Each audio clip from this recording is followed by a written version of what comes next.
지혜가 그의 집을 짓고 일곱 기둥을 다듬고 짐승을 잡으며 포도주를 혼합하여 창을 갖추고 자기의 여종을 보내어 성중 높은 곳에서 불러 이르기를 어리석은 자는 이리로 돌이키라. 또 지혜 없는 자에게 이르기를 너는 와서 내 식물을 먹으며 내 혼합한 포도주를 마시고 어리석음을 버리고 생명을 얻으라. 명철의 길을 행하라 하느니라. 거만한 자를 징계하는 자는 도리어 능욕을 받고 악인을 책망하는 자는 도리어 흠이 잡히느니라. 거만한 자를 책망하지 말라. 그가 너를 미워할까 두려우니라. 지혜 있는 자를 책망하라. 그가 너를 사랑하리라. 지혜 있는 자에게 교훈을 더하라. 그가 더욱 지혜로워질 것이요. 의로운 사람을 가르치라. 그의 학식이 더하리라. 여호와를 경외하는 것이 지혜의 근본이요. 거룩한 자를 아는 것이 명철이니라. 나 지혜로 말미암아 내 날이 많아질 것이요 내 생명의 해가 내게 더하리라. 내가 만일 지혜로우면 그 지혜가 내게 유익할 것이나 내가 만일 거만하면 너 홀로 해를 당하리라. 아멘. 아멘. 자리에 앉으시겠습니다. 하나님 아버지 감사합니다. 주의 말씀을 삼가 듣고자 합니다. 성령께서 말씀을 앞에 있는 우리 모두에게 감화, 감동하시옵소서. 의지하오며 예수님 이름으로 기도합니다. 아멘. 나 이준. 어떤 팀이든 최고의 실적으로 정상에 올려 이미 초등학교에서 휴대전화 사용을 금지한 덴마크 정부가 더 강력한 규제를 예고했습니다. 덴마크는요, 지금 전 세계에서 가장 잘 사는 나라죠. 가장 잘 사는 나라 중에 한 나라입니다. 그리고 사회복지 같은 것도 굉장히 잘 돼 있는 나라죠. 국민의 기본 소득도 삶의 수준도 굉장히 높고요. 근데 그 나라가 지금 미성년자 SNS 금지라는 법을 만들려고 하고 있습니다. 자유가 굉장히 보장된 나라잖아요. 근데 더 오히려 자유를 규제하려고 하고 있어요. 이유가 뭘까요? 덴마크 총리는 의회개원 연설을 통해 15세 미만 미성년자의 SNS 사용을 전면 금지하는 법안을 추진하겠다고 밝혔습니다. 유례가 없이 늘어난 청소년들의 불안과 우울증, 사회적 고립이 SNS에서 비롯됐다며 필요성을 강조했습니다. 세계에서 지금 가장 잘 산다는 나라, 삶의 수준이 높다는 나라의 젊은이들, 특히 학생들이 우울증 이런 걸 겪고 있다면 덴마크에 지금 어떤 현상이 많다는 뜻이 되겠습니까? 청소년 범죄, 자살 이런 게 많다는 이야기가 될 것입니다. 심각한 사회 수준이 됐으니까 심지어 법을 만들어야 되겠다 하는 정도로 했고 국가에서 일을 할 정도로 국민적 공감대도 있는 거죠. 이 나라는 10대 소년의 60%가 일주일간 개인적으로 단 한 명의 친구도 만나지 않는다는 통계도 제시했습니다. 잠깐만요. 우리 교회 청년 학생 여러분, 일주일 중에 친구들과 자주 만나요? 아니면 안 만나요? 맨날 만나요. 다행이에요. Men vi har sluppet et monster fri. Aldrig før har så mange børn og unge lidt af angst og depression som nu. Og mange har svært ved at læse, mange har svært ved at koncentrere sig. 앞서 노르웨이도 SNS 이용이 가능한 최소 나이를 13살에서 15살로 올리겠다는 방침을 밝혔습니다. 세계 최초로 관련 법안을 도입한 호주는 오는 12월부터 시행에 들어갑니다. 16세 미만 미성년자는 SNS 계정을 만들 수 없게 되고 이를 어기는 SNS 기업엔 최고 450억 원의 벌금이 부과됩니다. 애초 교육용으로 사용된다는 점을 고려해 규제 대상에서 빠졌던 유튜브도 뒤늦게 포함됐습니다. SNS 기업들은 가입자 나이 인증에 어려움 등을 호소하고 있지만 호주 정부의 태도는 단호합니다. 지금 방금 덴마크, 노르웨이, 심지어 호주까지 자기 나라의 지금 청소년들 16세 미만 청소년들에 대한 위험성을 지금 굉장히 심각한 국가 문제로 지금 인식하고 있습니다. 우리나라 그 어린이들을 휴대폰을 언제부터 사용할 수 있습니까? 보통 몇 살 정도부터 합니까? 그거 가지고 게임 안 하는 친구 있나요?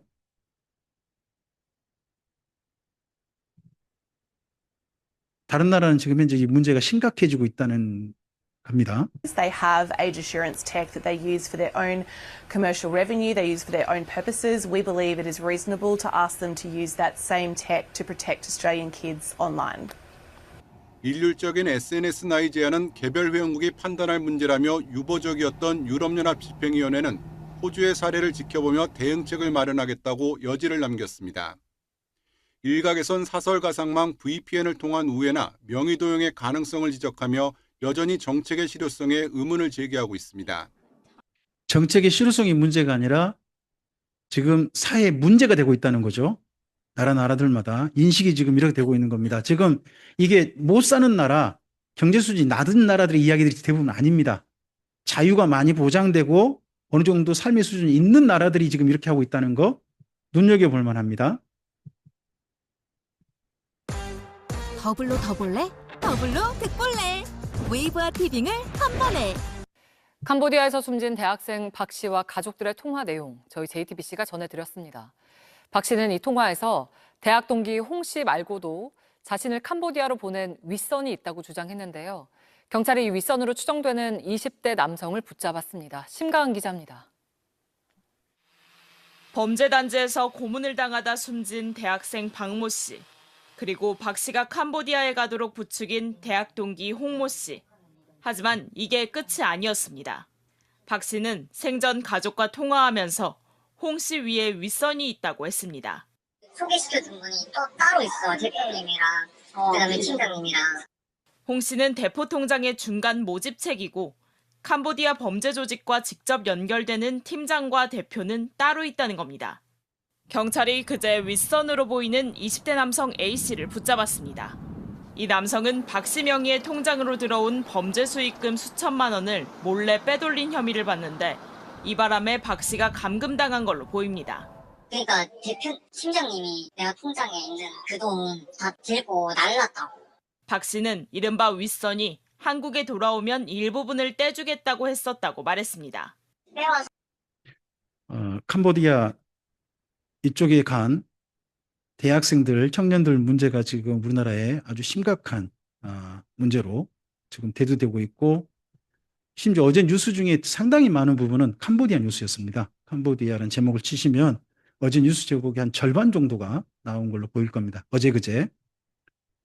이 나라에 대해서 이번에 이렇게 심각해진 게 앞서서는 좀 달랐습니다. 앞선 정부에서는 캄보디아에 점점 많이 정부에서 지원한다. 이것 때문에 심각하다라는 걸 했는데 실제 캄보디아에 있는 소위 말하는 보이스피싱 이쪽 관련된 회사들이 다 이쪽에 있고 그쪽에 있는 회사들에 우리나라 많은 청년들이 유혹받아서 간다는 게 실제 이번에 좀 드러난 거죠. 이전부터 있었는데 사실 이전에도 이미 방송이 여러 차례 나왔습니다. 근데 문제가 이슈가 되지 않았어요. 근데 여기 지금 이 뉴스 죽은 거예요.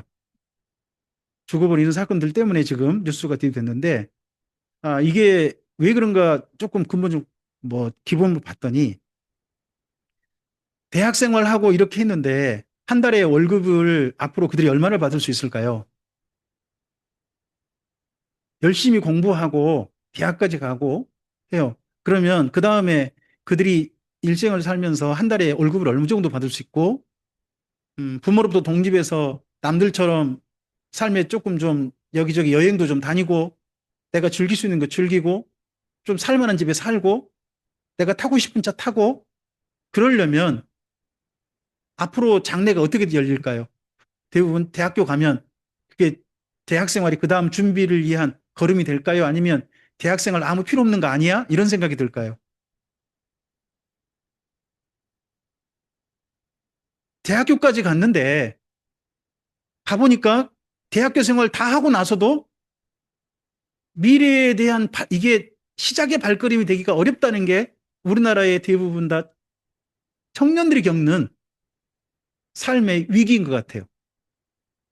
그리고 또 가족한테 그렇게 돈 받고 그렇게 살다가 이것도 언젠가 또 갚아야 하고 그런 마음이 있는데 실제 막상 수입이라는 게 한 달에 알바를 해봐도 뭘 해도 고생은 잔뜩 하지만 한 달 받는 수입이 많지 않잖아요. 그런데 이 청년들에게 한 달에 1,000만 원 넘게 벌 수 있다고. 몇 천만 원 가능하다고. 뭐만 해주면. 네 거 통장만 가짜로 몇 개 만들어서 그것만 해주면 그 수익만 떼줄게. 퍼센트 떼주면 그것만 하면 너 한 달에 1,000만 원 넘게 벌 수 있어. 어때? 할 거야? 하는 유혹이 오는 거예요. 뭐만 하면? 대포 통장 몇 개만 만들면. 대신 우리나라에 있으면 안 돼. 어디로 가자? 이런 유혹에 뭐 시작은 보니까 중국 사람이 만든, 중국에서 그쪽 캄보디아로 귀화한 사람이 만든 회사, 그쪽에 대부분 다 이쪽에 취업된 걸로 나오더라고요. 그래서 이번에 63명, 64명 들어왔죠. 그리고 거기서 근무했던 사람이거나 그런 사람들인 거잖아요. 지금 바로 조사 들어갔고 그러합니다. 근데 왜 청년들이 이런 일에 빠질까요? 방금 두 가지 문제를 보셨습니다. 잘 사는 나라, 덴마크나 호주나 뭐 노르웨이라든지 유럽연합이라든지 이쪽에서 겪고 있는 청소년 문제, 그리고 우리나라 청년들이 겪고 있는 한 단면, 캄보디아 이쪽에 가가지고 돈 쉽게 벌려고 했던 이런 문제. 왜 이게 우리나라의 청년들, 청소년들에게 점점 많아지고 있을 것인가? 많아지는 가는 것에 대한 우리 좀 생각을 해봐야 될 곳이 저는 교회라고 생각합니다. 예전과 지금 예전 우리 때 청년 때와 제가 청년 때와 지금 청년들이 청년 때 느끼는 내일에 대한 생각이 전혀 다른 것 같습니다. 오늘에 대한 인식도 다르고 자기 장래에 대한 생각도 다른 것 같습니다. 그러할 때 오늘 잠언 말씀이 조금이나마 우리 청년들에게, 우리 청소년들에게 힘이 되었으면 좋겠습니다. 그리고 하는 걸음 더 우리 청소년들을 지도하는 좀 더 나이 많은 아버지, 어머니, 할아버지, 할머니 되신 분들에게도 오늘 말씀이 성경에서 바른 인생을 살도록 청년기에 준비할 수 있는 어떻게 지도하는 것이 그들을 돕는 것이 되는 것인가 하는 부분에 대해서 오늘 말씀을 통해서 다시 한번 점검해보고 우리 자신을 추스렸으면 좋겠습니다. 오늘 7장부터 9장까지의 말씀입니다. 근데 딱 두 가지입니다. 젊은 날에 초대가 있다는 겁니다. 하나는 지혜가 초대하고요. 하나는요, 음녀라고 불리는 여인이 초대한다는 겁니다. 근데 음녀라고 불리는 여인 초대는 단순한 음행이나 이런 것만 아닙니다. 다르게 생각해 봅시다. 청년 때에, 예전에 솔로몬 때 정도의 청년들이 즐길 수 있는, 청년의 날에 즐길 수 있는 영역이 어디일까요? 그때 게임방이 있었을까요? 카지노가 있었을까요? 노래방이 있었을까요? 청년들이 즐길 수 있는, 그나마 청년의 때에 일탈해서 즐길 수 있는 영역이 있다면 뭐가 있었을까요? 술집이 있을까요? 모르겠어요. 근데 한 가지는 분명한 것 같아요. 여기 내용을 살피다 보면 청년이 유혹을 받는데요. 유부녀하고 만나요. 유부녀와의 만남을 갖는 게 뭐예요? 저는 어디 가면 유부녀가 저보고 잠깐 좀 저랑 이야기 좀 할까요? 아니면 그냥 무시하고 지나갈까요? 그렇죠. 웬 머리가 저렇게 빛나는 사람하고 내가 뭔 이야기를 해 하고 지나가겠죠. 근데요, 멋진 청년이 지나가 봐요. 조인성이 지나가 봐요. 그럼 어떤 마음이 들 수 있을까요? 그냥 지나가요. 그냥 지나갈 수도 있지만 가서 사인 좀 해달라고 그러고, 또 조인성이 또 적극적으로 이렇게 멋진 분을 만나니까 너무 좋습니다. 그러면 그럼 차 한잔 할래요? 그런 말 하고 싶은 마음도 있을 수 있는 거잖아요. 근데 여기 7장에 나오는 이 사람이 누구냐 그러면 솔로몬의 아들이잖아요. 여러분, 이때 정도의 솔로몬의 아들 정도면 어느 정도 스펙인 거예요? 최고 상위 1% 정도의 스펙의 사람인 거잖아요. 그 왕자란 것 자체가 어마어마한 거잖아요. 매력인 거잖아요. 이 사람하고 이 사람을 만나고 싶은 여인이 나와요. 한번 좀 보실래요? 7장 좀 가보시겠습니다. 7장 6절부터 조금 읽어보시기 바랍니다. 여러분 보고 이렇게 하는 거 아닙니다. 네, 읽어봅시다. 내가 내 집 들창으로 살창으로 내다보다가 어리석은 자 중에 젊은이 가운데 한 지혜 없는 자를 보았노라. 그가 거리를 지나 음녀의 골목 모퉁이로 가까이하여 그의 집 쪽으로 가는데 저물 때 황혼 때 깊은 밤 흑암 중에라. 그때에 기생의 옷을 입은 간교한 여인이 그를 맞으니 이 여인은 떠들며 와나가며 그의 발이 그 집에 머물지 아니하며 어떤 때는 거리 어떤 때는 광장 또 모퉁이마다 서서 사람을 기다리는 자라. 그 여인이 그를 붙잡고 그에게 입맞추며 부끄러움을 모르는 얼굴로 그에게 말하되 내가 화목제를 드려 소원한 것을 오늘 갚았노라. 그러므로 내가 너를 맞으려고 나와 내 얼굴을 찾다가 너를 여러분 내가 찾고 찾다가 누구를 만났다? 너는 내 운명이야 하고 그 여인이 남자에게 이야기하는 거죠. 그러면서 뭐라고 합니까? 내 침상에는 여호와 애굽의 문이 있는 이불을 폈고 몰약과 침향과 계피를 뿌렸노라. 오라 우리가 아침까지 흡족하게 서로 사랑하며 사랑함으로 희락한.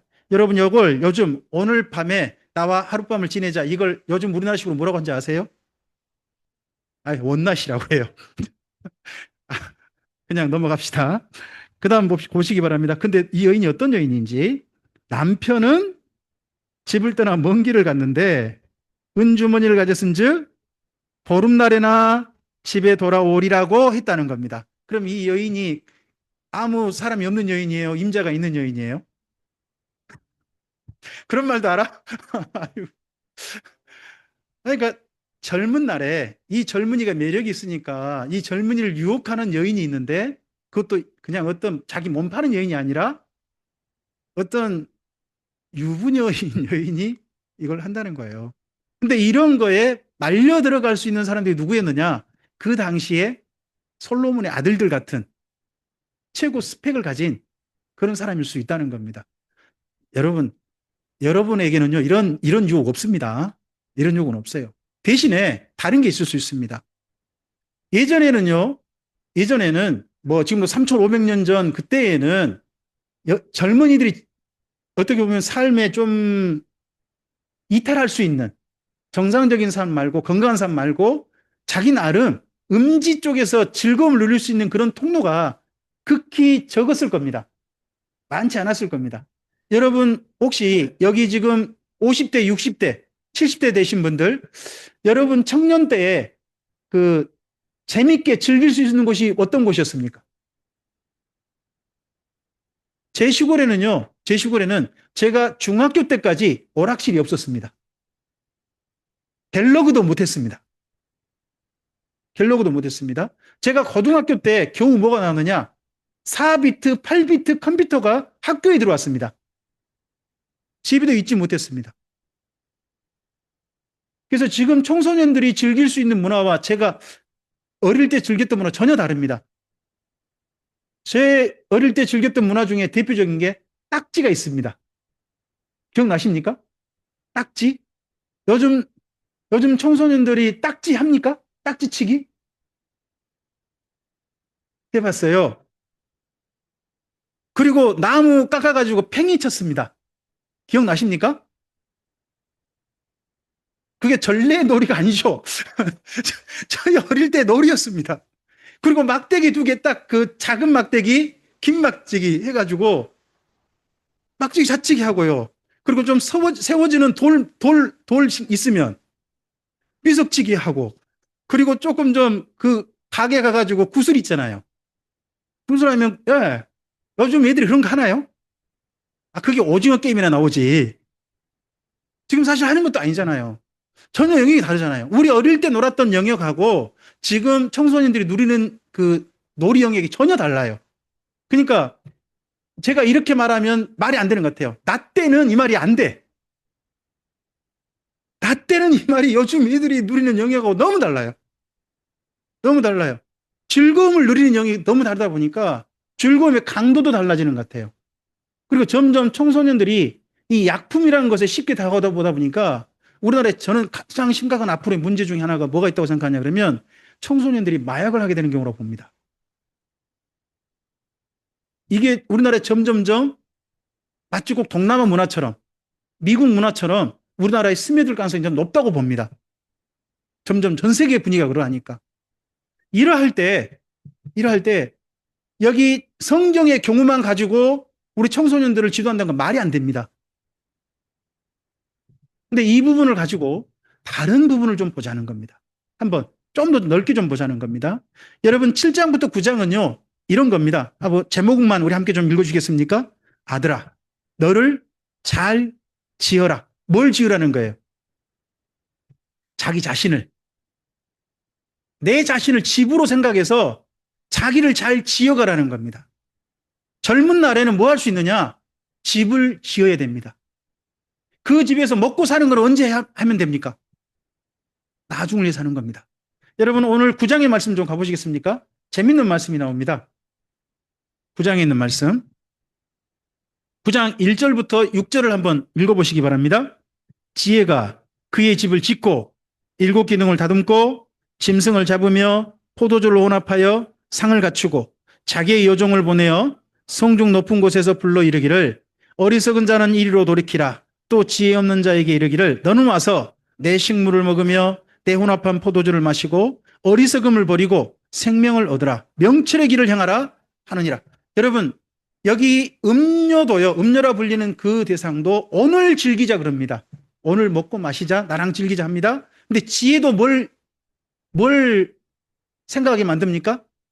한 식탁에 앉자라고 합니다. 그런데요. 이 지혜는 앞서 조건이 필요합니다. 1절에.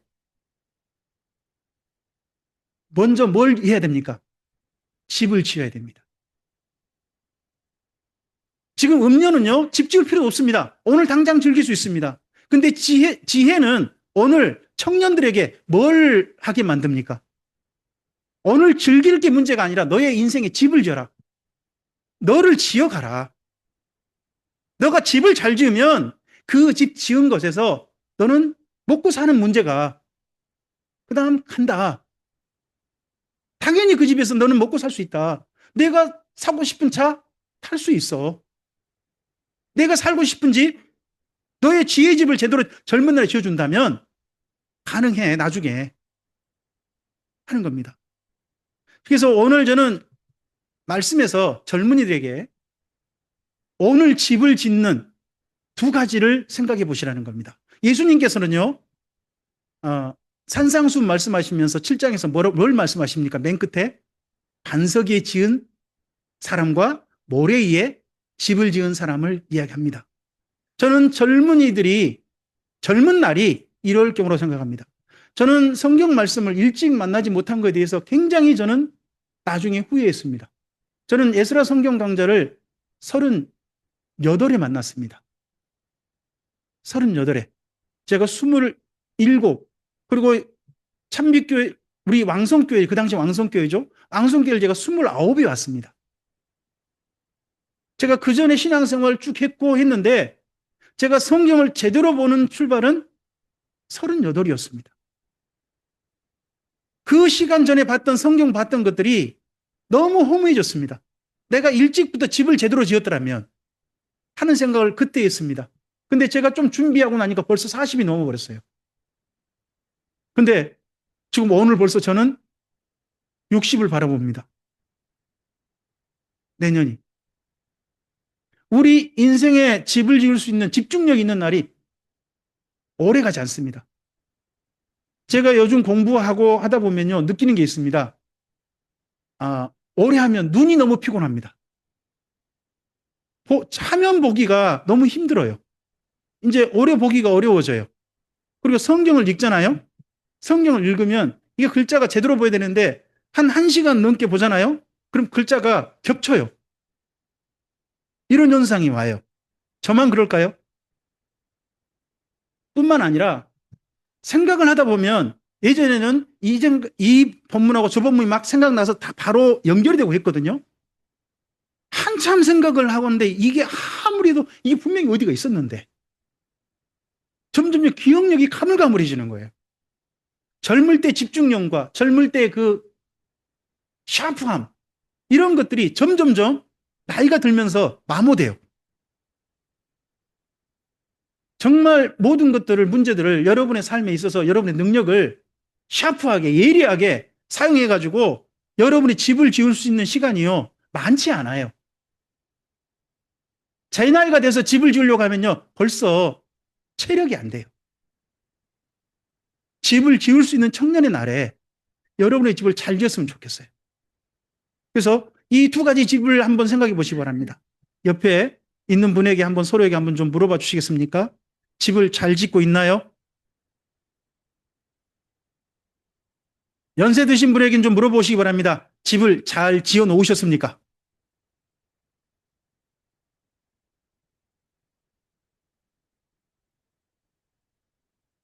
여기 계신 분 중에 50 넘어가신 분은 집 다시 지을 생각하지 마십시오. 이미 그것 집 새로 짓도 못하고요. 여러분 인생 바꾸기 어렵습니다. 솔직히 여러분 습관, 여러분 이런 것도 진짜 바꾸기 어렵습니다. 나이 들면 별 수 없습니다. 집을 그래서 일찍부터 바르게 지어야 됩니다. 지으려면 오늘 말씀 보니까 몇 가지가 좀 보입니다. 여러분 좀 비교를 좀 해봅시다. 1번 보시기 바랍니다. 반석에 지은 나 1번 읽으시겠습니까? 내가 지어가는 나입니다. 근데 모래에 지은 나 1번이요? 여러분 여기 말씀이 보면 음녀의 유혹을 받잖아요. 그 사람은 뭐 하는 거예요?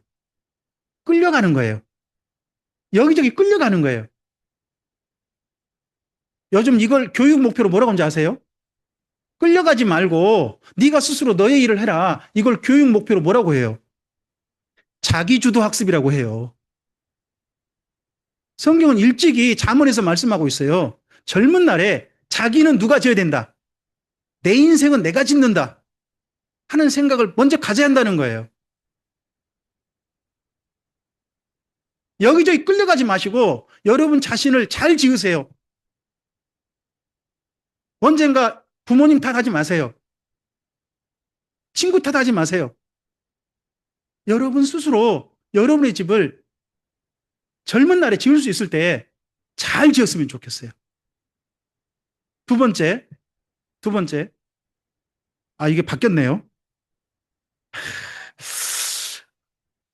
아이고, 이거 위에 제목을 좀 바꾸겠습니다. 2번, 3번만 인간만요.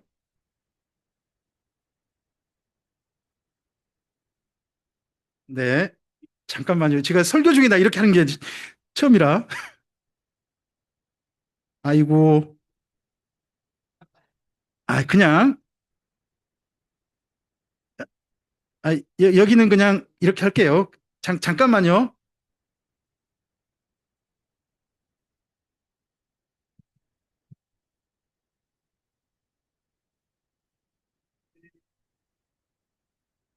색깔 바꿀게요. 제가 평소 어떻게 하는지 여러분께 좀 보여드리겠습니다. 이렇게 하면 이 도형 채우기가 있습니다. 도형 채우기 중에 이렇게 하면 되는 거고요. 모래에 지은 나 대신에 말 바꿔야겠죠? 이거 나중에 이거 설교에 남을 거 생각하니까 이거 참 제가 이거 이불킥할 그런 내용이 되는데 이렇게 하면 되죠. 그리고 끌려가는 나가 아니고요. 나를 짓는 나입니다. 나를 짓는 나가 되시기 바랍니다. 나를 지어가는 나. 4번 생명과 복입니다.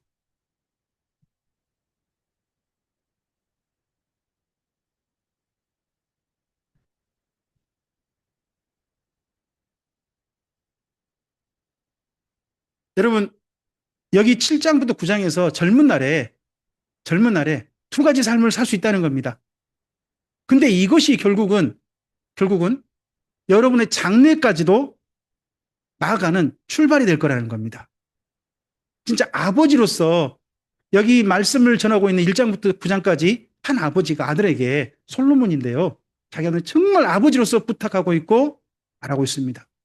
저도 저희 아들한테 제 딸한테 이 말을 진작에 해줬어야 되는데 진작 이렇게 정리해서 우리 아이들한테 이야기해 줬어야 되는데 근데 저는 그런 시간을 지나버렸어요. 이제 말 안 들어요. 말 들을 나이가 지나버렸거든요. 제가 말해서 인생을 바꿀 수 있는 나이들이 지나버렸어요. 스스로에게 이제 맡길 수밖에 없는 그런 때가 됐어요. 하지만 여기서 초등학교 이하 어린이를 두고 있는 부모님들, 여러분들에게 기회가 있습니다. 여러분의 아이들을 반석에 짓도록 도와주셨으면 좋겠어요. 2번 다시 해주시기 바랍니다. 2번 모래에 짓는 나는 뭡니까?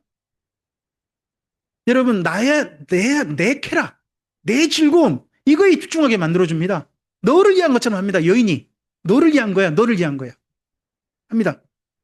반석에 지은 나는요, 하나님을 경외하는 나로 되어 있습니다. 하나님을 두려워한다는 겁니다.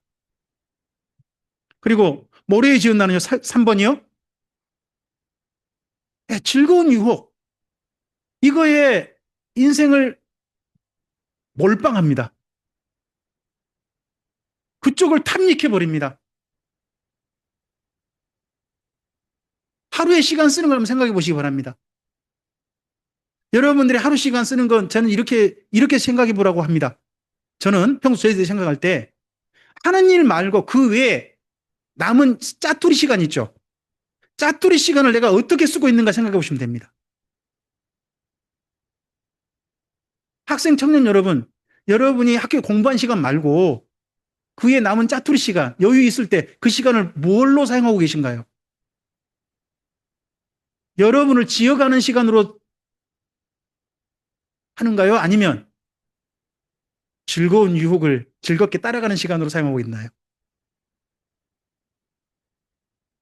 그리고 여기에서 결국 말합니다. 모래에 지은 나는 어디에 마침내 이를 것이다? 사망에 이를 것이다 합니다. 근데 반석 위에 지은 나는 어디에 이를 것이다? 여러분, 그래서 반석 위에 지은 나는 뭐냐? 어른들의 꼰대입니다. 꼰대 말씀입니다. 근데요, 여러분, 부모님들끼리 여러분한테 해주는 지혜의 말씀, 이런 말씀은요, 다 생명이 되고 살이 되는 말씀입니다. 실수도 해보고요. 실수하다 보니까 내가 예전에 잘못한 게 있으니까 그 잘못한 걸 우리 애들은 반복하지 않았으면 좋겠는 겁니다. 내가 예전에 미처 못했던 거, 이렇게 했으면 내 인생이 더 좋았을 텐데 하는 걸 우리 애들이 했으면 좋겠어서 그 말을 부탁합니다. 그래서 어른들의 말은 잔소리고 꼰대로 들릴 수 있습니다.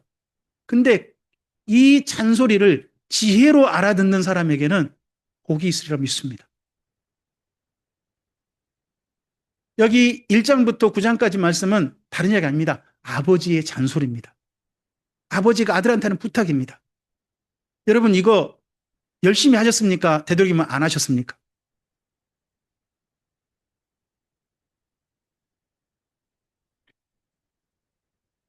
전 이런 걸 되도록이면 안 하고, 심지어 저는 그렇게 할 수 있는 시간에 딴 거 했습니다. 그래서 저는 우리 아이들에게 미안합니다. 그때 제가 좀 더 진실하게 잘 이야기해 주는 그런 부모, 진작 부모였더라면 우리 아이들의 오늘이, 젊은 날의 오늘이 조금은 뭔가 좀 살짝은 방향은 좀 달라져 있었을 텐데 하는 생각을 하게 됩니다. 저는 후회가 있습니다. 우리 아이들을 키워가는 젊은 부모님들께는 이런 후회로 여러분 아이들을 키우지 않았으면 좋겠습니다. 키운 보람이 있으셨으면 좋겠습니다. 주 앞에 서셨을 때 꼭 보람으로 서셨으면 좋겠습니다. 오늘 이 잠언의 말씀이 다시 한번 우리 자신을 잘 좀 생각을 해보고 우리 인생길도 모래에 지은 내가 아니라 반석에 지은 나로 잘 지어가는 우리 일뿐만 아니라 우리 사랑하는 자녀들이, 우리 사랑하는 청년 학생들이 인생의 집을 잘 지어가도록 응원하고 격려하는 우리가 되었으면 좋겠습니다.